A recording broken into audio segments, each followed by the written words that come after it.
નમસ્કાર મિત્રો સ્વાગત છે તમારું અમારી યુટ્યુબ ચેનલમાં। આપની સાથે હું છું પિનલગીરી ગોસ્વામી। આજે તારીખ થઈ ગઈ છે 18 માર્ચ 2025। ત્યારે મિત્રો આંધ્રપ્રદેશથી એક દારૂ કૌભાંડના ભયંકર સમાચાર સામે આવી રહ્યા છે। આ સમાચાર સાંભળીને તમારી આંખો પણ પહોળી થઈ જશે। જી હા દોસ્તો, કૌભાંડો તો એવા મોટા થયા છે કે જેની તપાસ કરતા ભલભલાની આંખો ખુલી ગઈ છે। વાત છે મિત્રો આંધ્રપ્રદેશમાં દારૂના કૌભાંડમાં એસઆઈટીની તપાસમાં તેના અંતિમ તબક્કામાં જોવા મળી રહી છે।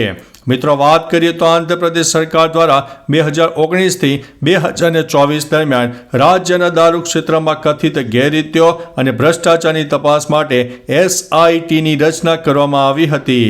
હવે આ સ્પેશિયલ ઇન્વેસ્ટિગેશન ટીમ એટલે કે એસઆઈટીની તપાસ તેના અંતિમ તબક્કામાં મિત્રો ચાલી રહી છે। અહેવાલો અનુસાર વાયએસઆરસીપી સરકારના 5 વર્ષના કાર્યકાળ દરમિયાન કથિત રીતે 4,000 કરોડ રૂપિયાના લાંચના વ્યવહારો કરવામાં આવ્યા હતા અને હવે તેના અંગે તપાસ પણ કરવામાં આવી રહી છે। તો ચાલો મિત્રો, ફરીથી એક નવા સમાચાર લઈને મળતા રહીશું। ત્યાં સુધી અમને રજા આપશો। નમસ્તે।